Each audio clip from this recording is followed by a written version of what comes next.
And good morning to you all, and welcome to the starting lineup. Delighted to have you with us on an absolutely beautiful Tuesday in the Ozarks. Ned Reynolds joined by Scott Puryear. And for the next 2 hours, we are right here talking sports and whatever. Like to hear from you at 417-447-1021. 447-1021. It's a dual-purpose line, phone and text. Use one or the other, but we'd very much like to hear from you, your comments, your queries, and so forth and so on.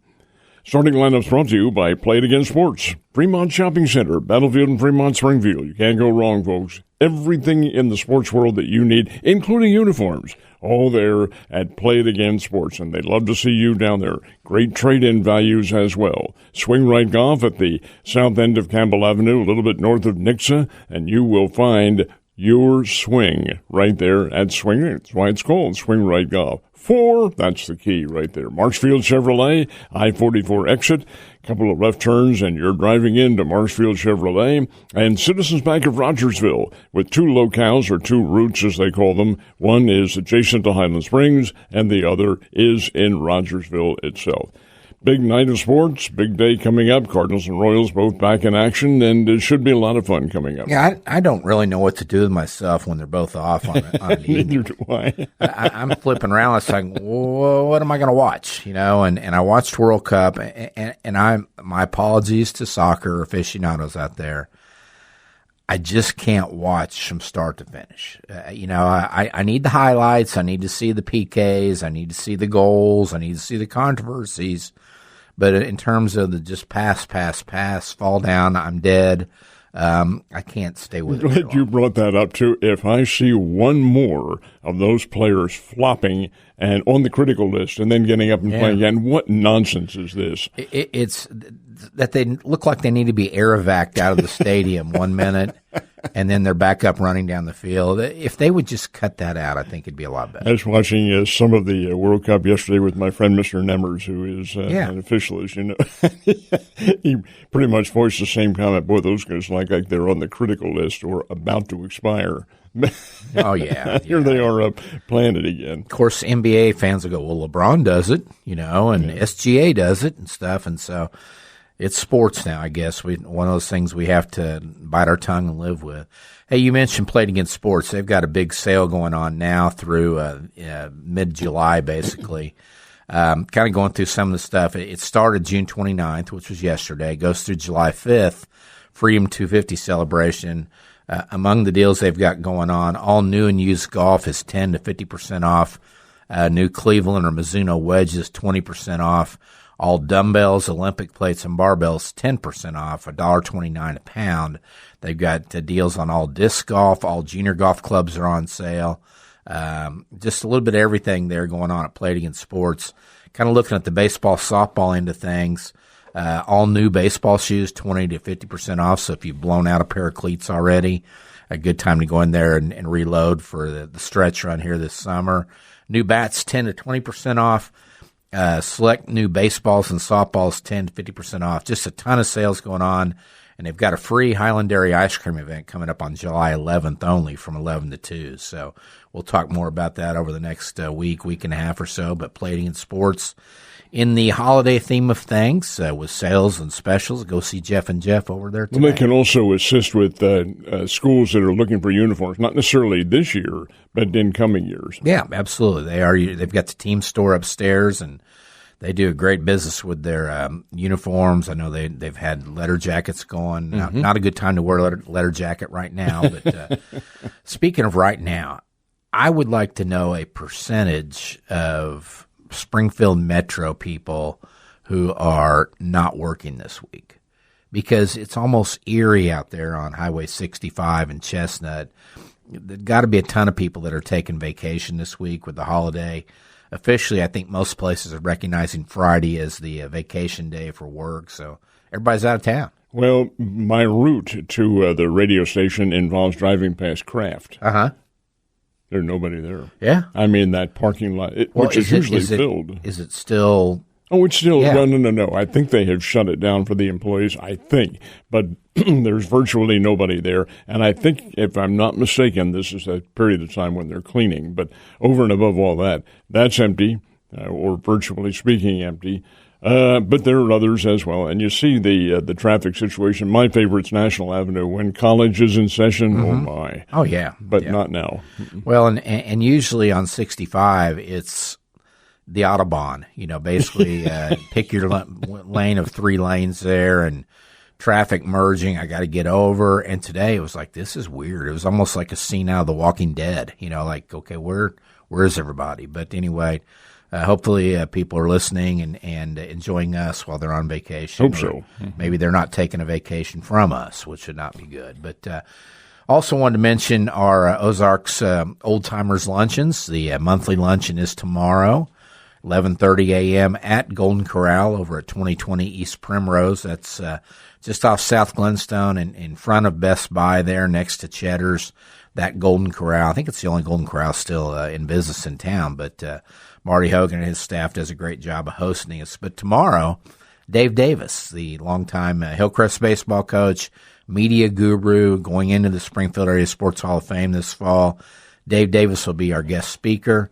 Ned and I will be peppering him with questions about Hillcrest baseball, the media. The media. Yeah. The St. Louis Cardinals. He follows the Cardinals as closely as anybody I know. He has a great historical background, and he comes up with all these little factoids that are pretty doggone good. You read about them.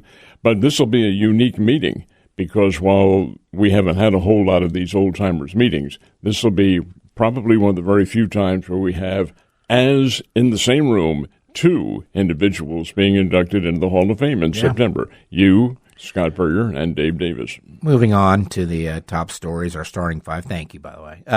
Wanted to give a shout-out to one of our loyal listeners and wishing him the best. Some health situations there, but Phil Wilkins, just a great guy, cheery. He's been at our luncheons, and that's what made me think of it. Is Phil was at the last luncheon we had, and going through some health stuff. But Phil, if you're listening, we're praying for you, and hope that you're up and running and listening to the show at least so you can talk sports. Because I'll just get a call randomly from Phil. Hey, what's going on with so and so? And everything. And I'll say this: Phil was probably one of the first people when I became a sports writer that came up to me in an Evangel game, introduced himself, and welcomed me. And he was just, to me, he was like Mr. Evangel back in the day. That's what he was. And when he and I would visit, it was mostly involving at the time, the Crusaders. That's what they were called, the Evangel Crusaders back then, now the Valor, of course. But yeah, was a big fan, but he was also perfectly knowledgeable of everything else that went on. And just an energetic, I believe, an insurance salesman. Yes, he was, and very good at that, and just a people person. And so, Phil, we're thinking about you, and hopefully take an upturn and get better there, too. So, Phil Wilkins, we're thinking about you. Top stories, the starting 5 brought to you each morning. We have a new sponsor. I need to find out if that starts maybe tomorrow, more than likely July 1 the 1st of July, or so, but we'll get the details on that. But last night, we were kind of poking fun at the World Cup because it's what we do because we're soccer idiots. But I guess last night, and this is what true soccer fans have lived for, are days like yesterday in the World Cup, where you had 3 matches, all 3 came down basically to the wire at the end, and we're all very, I guess, a lot of drama. I mean, Germany goes down, Paraguay beats them on penalty kicks, 1-1 draw for the 90 minutes and 2 OTs. Germany, a 4-time World Cup winner. They're the first probably big traditional powerhouse out of the tournament now, right? Almost Brazil. Japan had a 1-0 lead on the Brazilians, and you could see it on their sideline. They'd be a little angst turned in. They were the traditional blue and gold, and the Brazilian team finally got fired up and scored a couple of goals to win it outright, 2-1 in the game. But yeah, that one, the Paraguay winner over a team, Germany, that I thought probably had a great chance to win the thing. And then the last game was also a penalty kick. Yeah, and I didn't stay up to watch that, but Morocco beat the Netherlands 3-2 in penalty kicks after the 1-1 tie through regulation and overtime. That Germany matchup, I guess there was a lot of controversy at the end on a goal disallowed in the 105th minute, and I was watching the replays of it, and I guess the ball went in, then the video assist to referee or review, whatever they call it, the VAR, came in and said, hey, you want to take a look at this, you may want to overturn, and they did. And what happened, the goalie got knocked down is what it was, and you're not allowed to do that, of course. That's a strong use of the words. It got bumped. Yeah, he also did a little bit of flop on that, too. There's a flop, yeah. Uh-huh. And I mean, there's so many little things like that.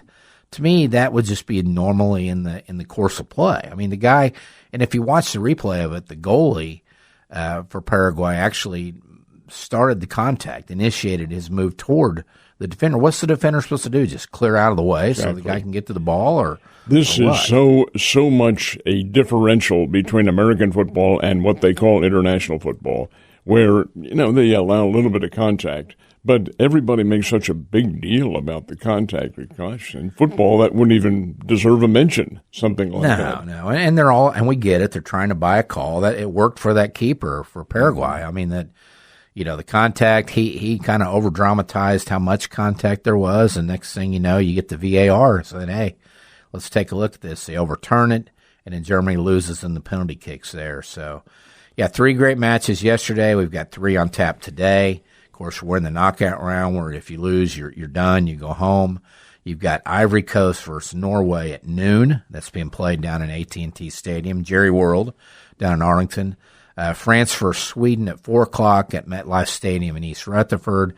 And then Mexico and Ecuador at 8 tonight. Where do they play? I think it's in Mexico City. It's Guadalajara or Mexico City? I think it's Mexico City. I'll double check that. But where was that Morocco match? Was it in Mexico? Monterrey, Mexico. Yeah. Okay. Mm-hmm. What a beautiful setting. That setting, I looked at that. First of all, I said, why are they playing this thing in Monterrey, Mexico? What do they have there? Well, they have a hell of a venue. Oh, my yeah. Goodness sake, that's a beautiful stadium. And the mountain right in the backdrop there, I mean, that was really cool to see that. And the USA plays again tomorrow night, 8 o'clock, against Bosnia and the H country, Herzegovina. Is that right? Herzegovina. Sounds like Funky Cold Medina. USA versus that team, and it's 8 o'clock tomorrow night. By the way, speaking of that, it reminded me of our lineup today. 7:30, Corey Riggs coming on with his Missouri State report. 8 o'clock, we're supposed to hear from Chase Branham, the former now Logan Rogersville, and what reminded me is we're going to call them Logan and Rogersville because of the Bosnia and Herzegovina. Well, which can the United States beat, Bosnia or Herzegovina? Yeah, I mean, if they need to beat both countries to advance. If they beat just one of them, it's probably going to country penalty kicks. Penalty kicks. Yeah. Chase Branham going to join us at 8 o'clock. Chase, of course, the decision, he released it on Saturday that he's going to forego his final season at Rogersville to go to La Lumiere Academy in northern Indiana, just outside Chicago. But we'll talk to Chase at 8. And then 8:30, T-Bear, Trenton Berry on with us to talk auto racing. And, of course, a big night coming up on Thursday night up at Lucas Oil Speedway in Wheatland, where T-Bear, his group takes kind of center stage on that, I believe. With the races. It's a big night for him. It is, yeah. So we've covered World Cup, baseball, like we talked about. No Cards and Royals playing last night. They're both back in action tonight. Cardinals open a 3-game series down in Atlanta. Matthew Liberatore versus Martin Perez, the pitching matchup. How does Martin Perez keep getting it done with about his 17th different team? Oh, he has. He's been all over the major leagues, but he is there, and he's got to be a help to them. When you take a look at what the Braves have done here in the last couple of weeks, they've been in a slump. Mm-hmm. I think they're 3-7 in their last 10 games or something like that, and they've given up ground to Philadelphia, although Philadelphia lost last night. But the Braves are slumping, mid-season slump, and a lot of teams go through this. But when they face Liberatore tonight, that'll be interesting to see how they handle him and what they can do. This is the first of 2 series. The Cardinals play there in Atlanta and then come back, I think, the week after next, and then play the Braves in St. Louis. Atlanta's 49-33. That lead is now 3.5 over the Phillies. I was going to say, when you see Martin Perez on a roster, you know the pitching staff's gone through injuries because that's the guy they usually call there. But chance for local fans to watch the Cardinals to see Drake Baldwin tonight, back with the Braves, and just having a tremendous baseball career far in the major leagues. Braves and the Cardinals. Cardinals 43-38, 7.5 games back of the Brewers in the NL Central, also 2 games behind the Cubs. And by the way, the Cardinals are at the Cubs in Wrigley this weekend for 3. So Royals idle last night as well. They've got a home series starting tonight with Tampa Bay at the K. The Rays are 48-33, and they have climbed back into the AL East lead, courtesy of the Yankees getting swept in 4 games at Boston over the weekend. The Rays are back in first place by a game and a half over New York. Royals 35-50 and last in the AL Central, 10 back of the division-leading White Sox, who are a game up on the Guardians. It will be intriguing to see if the Guardians can hang in there for another month, probably, without Jose Ramirez. He is head and shoulders their guy in that offense. He broke the hamate bone back in mid-June. They're saying 5 to 7 weeks recovery. Can Cleveland hang on long enough? Or can the White Sox just kind of tread water? Well, that's exactly right. What will the White Sox do? It's more on the White Sox than it is the Guardians. Cleveland has a good ball club and all that. A little bit compromised at the moment. The White Sox are the biggest surprise in all of baseball, the way they have played. They were terrible in the last 3 years, I guess it's been, and here they are all of a sudden at the top of the heap. Is this team mature enough to be able to handle something like this? After all, this is a pressure situation now going into the second half of the season. And can they withstand the media attention that's forthcoming and the pressure of getting out there and playing some big games? Got some good young guys on that team. They've got some guys that really stepped up and surprised, some veterans. I think they'll be in the if Detroit decides to trade Tariq Skubal for prospects, I think the White Sox are one of those teams that have the farm system still with young guys waiting to come up to go get him. Another one would be obviously the Dodgers. The Dodgers are loaded with about 4 outfielders that could all play for other teams right now that are in the minors. And they've got young pitching. I think the Dodgers might try to package. And then the Brewers, how serious are they? Because, we had Max Gifford on talking last week about that super team basically they've got down in Biloxi in AA from Milwaukee. Some guys they could package that they're kind of roadblocked on the way to Milwaukee. But it'll be interesting if Detroit decides they've still got a chance, or if they say, you know what, we're not going to be able to keep him, we're not going to be able to re-sign him, let's go ahead and get some prospects while we can. And the factor, the big elephant in the room, is the contract, the basic agreement between the owners and the players, because it dissolves on December 1st. So what about next season? Are you trading for next season? Are you building for next season? Will there be a next season? Well, the next playoffs coming up here are very important because it may not include next year. And I think that it probably is in the backs of the collective minds of the general managers. That and if you've got a somewhat older team, you're in win-now mode. Now. Yeah, right now. And if you've got a bunch of guys that are 33, 35, 36, you're looking to get that piece that can maybe win it for you because you don't know. But if you're one of these younger teams and you've got a Skubal, if you're the Tigers, I'm sitting there thinking, we can get 3 or 4 guys that can help us, for the next 5 years. Let's go get that, because I'm looking at that AL Central. The Tigers are still 9 back. They're only 1 game ahead of the Royals. Here's all you need to know about the AL Central. 5 teams, and all 5 teams, their last 10 games, 5-5, 4-6, 5-5, 5-5, 5-5. A little parity involved. That's basically the entire season for the AL Central right now. It's 5-5. What do the Chicago White Sox? What's their record? White Sox are 44-39, so they're 5 games above 500. They're 5-5 in their last 10. Cleveland's 4-6.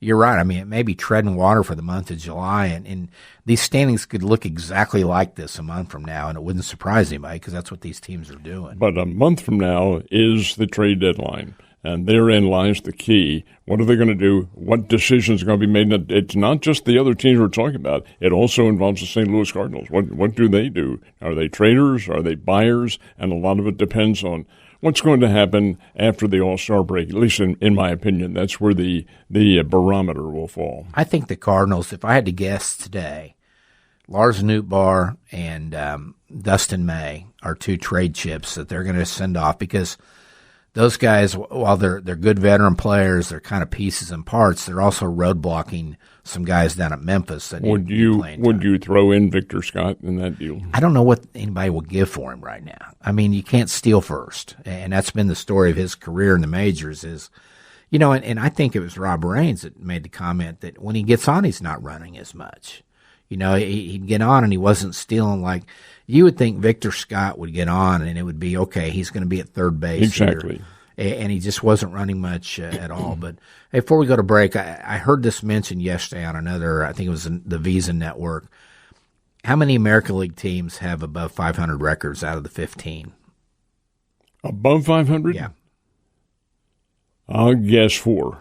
There are 5 teams in the American League that have, and that's including Texas, 1 game above 500. And the rest are below. Yeah, everybody else is 500 or worse. Now, in that respect, is there any breakdown as to how many interdivisional games they've had in the National and American League? Because that may be a big difference. I'll have to look that up. The interleague records interleague, there. Yeah. I said division, I mean interleague. Yeah, Tampa and New York in the East, the White Sox and Guardians in the Central, and the Rangers 1 game above 500 are your only 5 teams with above 500 records in the American League.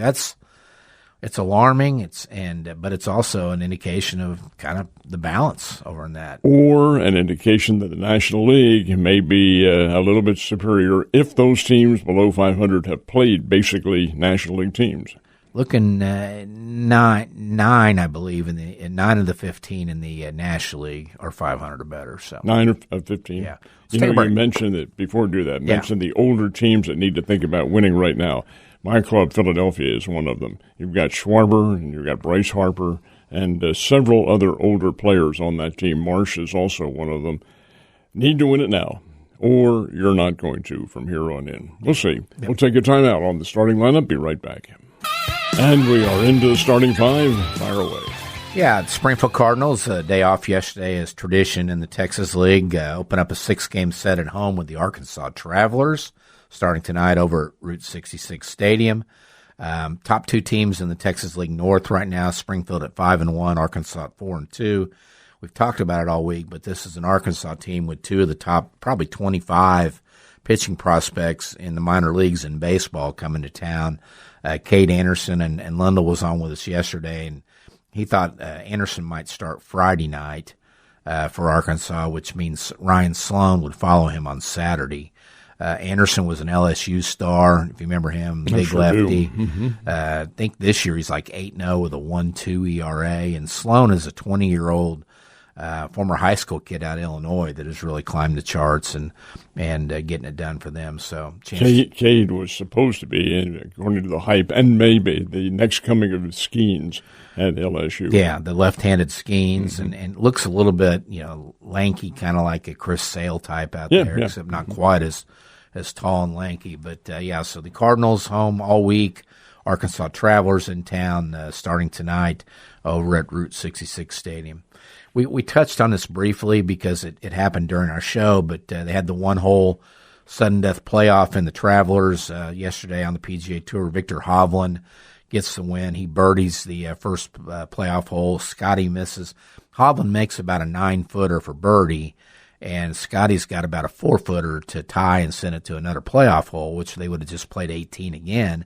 Scotty missed the putt. Looked like he lipped it out left, and that's kind of been Scotty's bugaboo all year. Yeah, I'm about to say, if there is any failure in what Scotty Scheffler plays, it's his putting. He may not be the greatest of all now. He makes up for it with tremendous swings down the fairway, a great iron play and all that sort of thing. But his putting is a little suspect.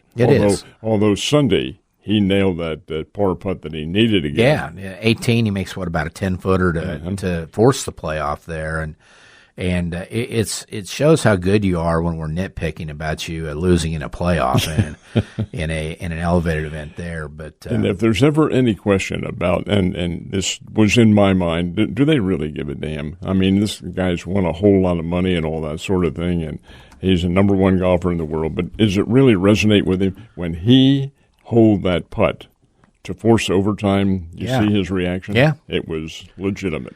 Well, and it's like, he's hearing the noise. He hears people say, "Oh, Scotty slipped. He's not winning." we forget how good everybody else is out there too. I mean, these guys are. It's coming down to literally, in the case yesterday, a missed 4-footer. And if Scotty makes that and he wins on the next hole, we're talking about Scotty's back. Look at it, he won, and the fine line out there for those guys. Also got a big kick out of the Norwegian fans. They're rooting on Victor Hovland, who is, of course, from Norway. But that's a long time ago. Now, he may still play a little bit on the European tour. But you know where he lives? Where? Stillwater. Oh, really? He's an Oklahoma State guy. And I thought, this is interesting. The Norwegians are rooting for a Stillwater citizen. Well, and he had that look on his face like, oh, my God, Scotty just missed that, and kind of that whole fake, I feel really bad for him expression. But at the same time, I'm really happy I just won $4.5 million and won again. So is that what top prize was? I believe 4.5, somewhere in that range for the $20 million purse. We've hit just like in the overall sports world, we've kind of hit the doldrums on the tour right now. It's John Deere Classic Week up at TPC Deere Run in Silvis, Illinois. Purse is $8.8 million, so you won't see many of the stars up there. It's a great chance for as a matter of fact, correct me if I'm wrong, but I think Payne Stewart won his first PGA. Yeah, he did. And Stan played up there about every year. That it's a chance for the guys a little further down on the money list to maybe move up the money list. It's not big money, but it's PGA Tour money, and you get the points and everything else that goes with us. The next week, the Genesis Scottish Open, and that leads into the Open Championship, July 16th to the 19th. And Scott, that Genesis, that Scottish Open that you're talking about, has turned into a very big deal. A lot of the, if not all of them, who are going to the British Open play in that one. Exactly. It's a chance for them to acclimate to the different weather, the different course style, more of your links course style, and then get ready for the Open, which is the final major of the schedule. And the defending champion in that one is Scotty Scheffler. Yeah, so Wimbledon. Serena plays today, doesn't she? She plays at noontime. Yeah. And it's noontime Central Time. It'll be 6 o'clock in London. And she's a wild card. A special wild card invitation, and she plays at center court. Why? Because she's Serena Williams. Yeah. And the TV audiences will be right there. She's playing a young kid from Australia. I don't think the youngster is a qualifier. I think she has earned her way onto the tour, and probably a pretty good player. But you're up against a 23-time Grand Slam champion who is 44 years old. Is that the oldest ever to play in a Grand Slam event, or who is the oldest at what age? Do you know? I would have to suspect it's probably Rod Laver or one of those guys from many years ago, but in all honesty, I don't know. Female side, has there been, did Martina play? Maybe Martina, maybe Margaret Court, who identified very strongly with the British Open, for the Wimbledon competition. It's difficult to say, but 44 is not a kid. Yeah.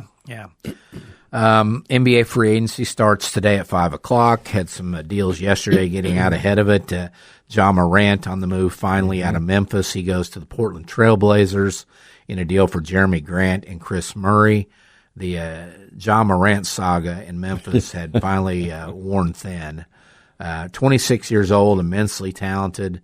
He's averaged 22 points a game for his career, but could not either stay healthy or stay out of off-court problems. And I was told by individuals who would know that he's a pretty good guy. Yeah. Just simply could not keep straight, whatever the case. That's an interesting story, that trade, but did you see the disturbing one on there, Malik Beasley? Oh, yeah, the gambling act. Yeah. Ed Davis and Malik Beasley and an ex-agent indicted on sports gambling charges. It centers around 4 games in the 2023-24 season. Things like this, if you read the details on the story, basically was it Davis or Beasley that was undershooting on their rebounds? Beasley, yeah. His over-under on a prop bet was 3.5 rebounds in one game, and he grabbed 3.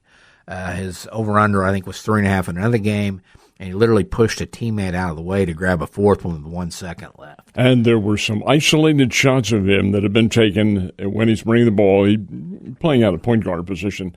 Bringing the ball up over the court, and somebody off camera, boy, is he dogging it out there? Yeah. Hey, that's a bad thing to be saying. When you alligator arms a rebound, just kind of, and so this is the kind of stuff that's going to end prop bets in the professional sports and college sports for that matter, because it's an individual who can dictate what happens largely by their effort.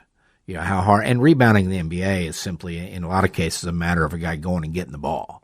I mean, Dennis Rodman couldn't shoot worth a lick. Oh, no. But what he did was he was overly aggressive at any loose ball he was going to go after. And anything you can control by your effort and you have the ball in your hands, eventually we're going to wonder if every game has somebody fixing it, and they're going to have to get rid of the problem. But you have to wonder, Scott, these guys are making great livings. I mean, my God, it's averaging over, what, 2.5, 3 million players, whatever the NBA factor is now. Why are you risking your life and your career on somebody gambling on you? Or you can't possibly be making that amount of money.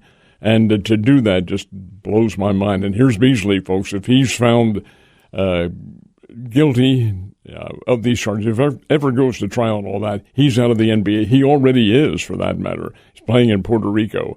But over and above that, his chances of ever coming back are gone. And largely, a lot of these guys get into it because they have too much money, because they start playing, because they get in debt to some of these shady groups and organizations, and those are the groups that come to them and say, hey, you know, we'll forgive that $50,000 you owe us if you don't grab 4 rebounds in this game, and that's how it all starts, and that's the path we're headed down. One other note before we go to Corey Riggs here after the break. Detroit Lions released cornerback Terrion Arnold.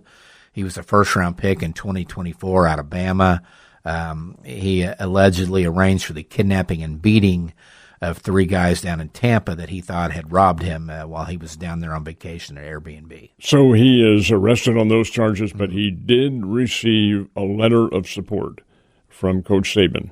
I thought this is how helpful is something like that going to be? Well, it can't hurt. Yeah. But he did have the support of his old coach. Well, it didn't faze the Lions much because they cut him. Yeah, O-U-T. They don't want anything associated with that. I don't know that he'll play. I mean, he's on felony charges now.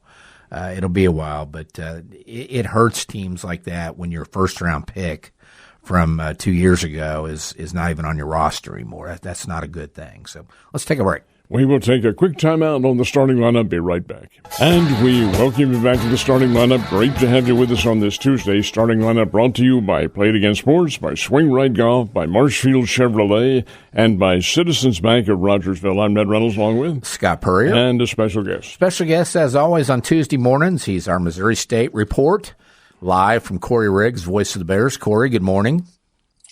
Good morning, gentlemen. We missed a national holiday yesterday. I wished I'd been on with you on Monday to celebrate the 100th birthday of the genius that is Mel Brooks. Yeah, really? I saw that. I saw that on TV. Indeed, they had a picture of him. He looks a little younger than 100 years old, but my goodness sake, he's still around and still funny. Blazing Saddles, probably his best. My all-time favorite is Young Frankenstein. Young Frankenstein. That was my favorite growing up. Didn't he do Spaceballs too? Was that his or not? Well, yes, and celebrating his 100th birthday is kind of leading up to the release of that film. They've been shooting a sequel to Spaceballs, really, which is so funny because that movie came out what seems like 100 years ago. But toward the end of that movie, there's a line about, "Don't worry, I'll see you all again in Spaceballs 2: The Search for More Money." And now the sequel is coming. The campfire scene in Blazing Saddles, probably the first time that I'd ever, I didn't know farting was allowed on TV. And that was the first time I think that we saw that, yes, it is. Very, very common. They also had another comedic scene in there in which he's riding across the desert, I guess, or the plain or whatever. And here's a dance band right out there in the middle of the scene. And he has some specific comments to make that are in Yiddish, but knew what they meant. It was pretty interesting. Well, Corey, like most places in town, I think this week it's a ghost town over on campus at Missouri State, correct? It slowly but surely, it's not going to be a very busy week on campus. I know all the football players have gone home. The coaching staffs have have taken off and are getting a little time right now. Players are back home for the 4th of July holiday. Same with men's basketball. It's almost turned into a daily ritual of mine to go in and watch Conzo Martin's new look Bears practice over in the Turner practice facility. But sure enough, I didn't get to do that yesterday either. So I'm not sure why I keep going into the office right now because nobody else is there. When they have those practice sessions, how long are they usually? Oh, gosh. Usually the Lady Bears are in there first, Ned. They kind of are the early risers, but the men will be in there for 2 or 3 hours because normally they'll combine their weightlifting and the practice session all into one. So you'll see guys – sorry. No, go ahead. Go ahead. I say you'll see guys in there getting individual work up early, then having team practice, then lifting afterwards. So you kind of see the full spectrum of their work. In your impression, this is your opinion, is it a big team physically? Oh, absolutely. It's, if you've talked to Coach Martin recently, he'll tell you in his time as an assistant coach at Purdue, as a head coach at all of his stops at Missouri State, at Cal, at Mizzou, at Tennessee, this is the biggest team he's ever been a part of coaching. The physicality, the length, all that we heard about all last season of, wow, okay, now we know what it takes to be in Conference USA. We saw what Kennesaw State was, what Liberty was, what these teams were, and how athletic, how long they were. Well, Coach Martin and his staff went out and found guys that matched the mold of Conference USA teams that have had more success than the Bears had in their first season. You know, it's interesting that I guess the way things have kind of categorized some things themselves in Division I basketball. Your Power 4 schools, kids just move from one Power 4 to another. Your mid-majors, they're looking for the hidden gem. I mean, they're getting JUCO guys. They're getting, NAIA or D2 guys, like Missouri State found that in Keith Pallick, for example. That Absolutely. Seems that you look at this class with the Bears, and it looks like that was the approach with Conzo. Let's find that guy, and of course that's going to take even more research than just going to get the kid that was, the 8th or 9th or 10th kid on one of the Power 4 benches. But would you say that's kind of the mode for Conzo is let's find that guy under the rock that can play? Well, and find those guys that maybe are being underutilized at those P4s, like an Andre Achimovich, the Bears transfer in from Indiana. There's a lot of expectations around him. I've really enjoyed watching him get his work in practice. Very fundamentally sound, very, very enjoyable to watch. But it's just it's this constant concept of how much recruiting has changed and how much harder these coaching staffs have to work. And I'm not saying this job was easy 10 years ago. I can't imagine the pressure a head coach is under night in and night out. But to have to go out and find these guys under a rock, like you're saying, Scott, and then the concept of constantly re-recruiting your own guys in the hope to get them back. It's just such a different world than what it was when I came into it years ago. I don't know how these guys do it nowadays. With the kid that transferred from Indiana, did he come over to the United States from Croatia or Lithuania or whatever it is, or is he American born? I haven't done enough. I haven't had a chance to talk to him one-on-one yet, Ned, to get his personal story, but I definitely feel like kind of international players and recruiting since Conzo's return to Springfield has become a bigger thing. And now it didn't go anywhere last year, but you remember they went out and got a kid from Australia, Ryder Cheeseman. He ended up not panning out. He went home at the semester, but there's definitely more international flavor in this team than what we've seen maybe in some of those Bears teams in Conzo's first tenure here. Corey, kind of switching gears to baseball, it's official now that you can talk about it. Cale Johnson, now on the job as the Missouri State pitching coach, became official yesterday. Obviously was pending board approval, but he's been out hitting the road as a part-timer until yesterday with the recruiting, because that's what you have to do in this portal world right now. Oh, 100%, Scott. And he's done a great job. Heck, he's even been, he's not only has he been out recruiting, but he's working with the returning pitchers already. I know Coach Gutton was talking to me at lunch yesterday about how he'd been working with Charlie Spoonhour before he left on a right-on-right changeup that wasn't really a part of his arsenal before that he's added in. But Cale Johnson, there is a lot to be excited about here, guys. To get a guy from Dallas Baptist to come in and take over the reins, a team that has won in every league they've ever been in, and had a great track record. And obviously the Bears have a ton of history with DBU. This is going to add hopefully another wrinkle if the Bears can get them on the non-conference schedule here in the next season or two. But he and Joey have a lot of history. They go back to when COVID happened and the Cardinals had their alternate training site here in Springfield. Everybody remembers that Joey Hawkins was the hitting instructor at the alternate site at Route 66 Stadium, what was Hammons Field. Well, the man that was the pitching instructor at that site was Cale Johnson. So they go back a little bit together, have some experience coaching in the minors together. And I can just tell you, Joey really excited to bring somebody in, I think, that matches his intensity. Hawk is an intense guy with a lot of high expectations and big-time goals for this program. And I think Cale Johnson is going to match up with him very well in that manner. Where are the Bears now on how many bodies they need to complete a roster, and what percentage would you say they're through in that process right now? Are they 50% into how many guys they need for next season? What would you think? No, between the high school signing class and what they've done in the portal so far, I'd say they're 75%.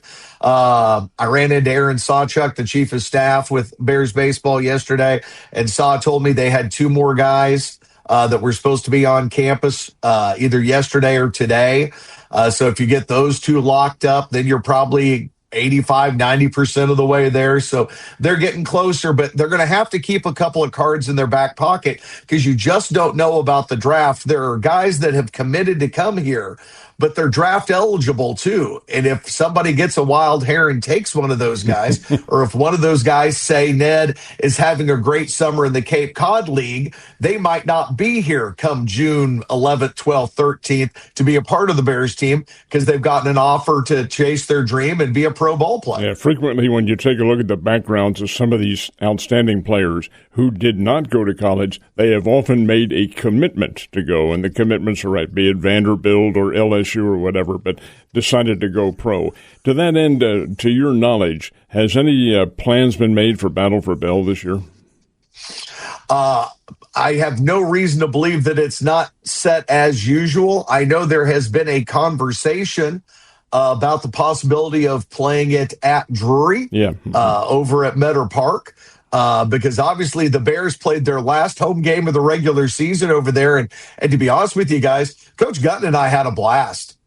It was a lot of fun being back over there. Now, obviously, the press box there isn't quite as palatial as the one at Route 66 Stadium, but I think the teams, the fans, and even the guys in the radio booth had a good time being over there. So I know they're working toward it. I don't believe the date has been set yet, but definitely look forward to that every year in the fall, just because of what a great event it is and the great man that it remembers. And it's going to be a great night to honor Howard as a part of the Springfield Area Sports Hall of Fame this fall as well.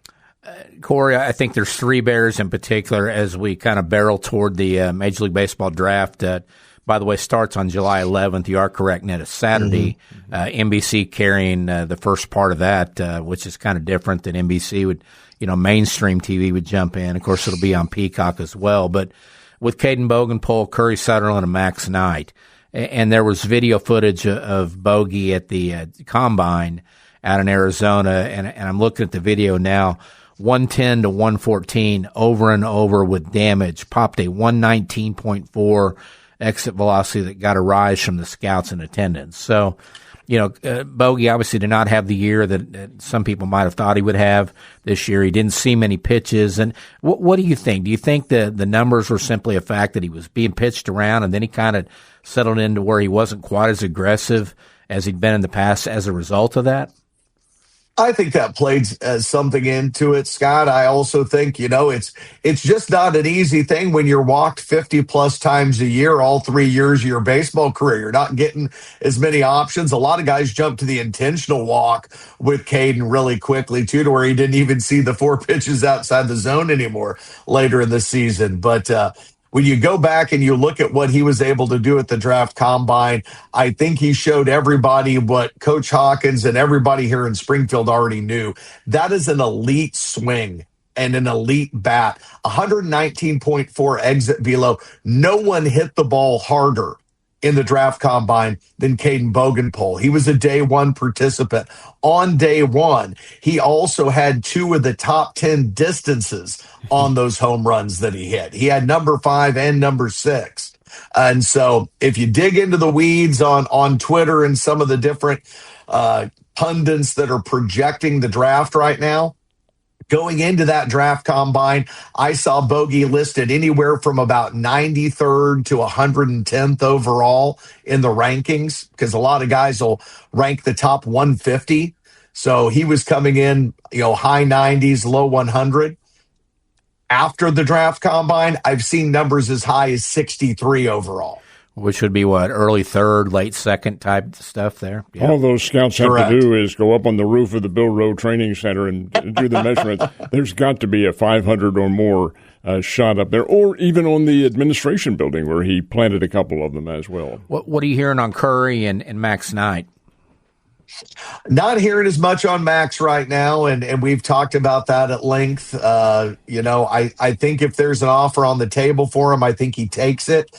But he knows he's in a good spot with the Bears as far as being able to come back, and has a fallback plan, if you will, if the phone doesn't ring. I think Curry Sutherland, guys, played so well this year. I think somebody is going to take that young man and give him an opportunity. And I don't think there's any reason necessarily for him to come back. He's going to have the opportunity that if somebody wants him, he's not going to have to worry about what round he's picked in or anything else. He can go and chase that dream. And what an incredible dream it is for a young man who grew up here in Southwest Missouri, playing ball all around here at Logan and Rogersville, like Bosnia and Herzegovina, yes. However you want to do it, guys. But I think that's the one that the thought of seeing him and Bogey both drafted together would make for a very special summer for Bears fans, I feel. Very good. Corey, always appreciate your report. Hope you have a happy 4th. Big fireworks plans. I know you're a soccer guy. World Cup, are you kind of glued to this, or what is your level of interest? I stayed up and watched Morocco win in penalty kicks last night. That's how into it I am. I stayed up late, watched the PKs. It was incredible.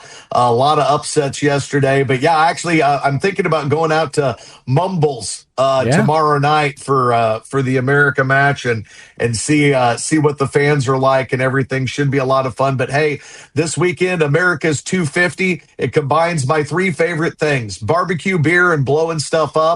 It's going to be a great weekend. and our understanding is they're renaming the stadium that the Bears play in, America 250 Stadium, for this week. I believe that's no, I'm just kidding. Tell us right now, how far does the USA go in this World Cup? Oh, gosh.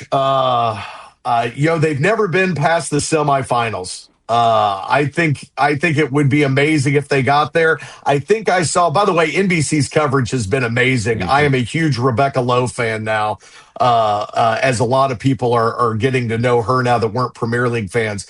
But I believe in that if they got to the semifinals, they'd have to face France. Run probably ends if you run into Mbappe, but you never know. Very good. We're going to. Yep. I'm just going to say he's got the wrong beverage with a B. It's bourbon, not beer. Thank you. That'll work too, boss. You bet. Corey, have a great week. We'll talk to you next week.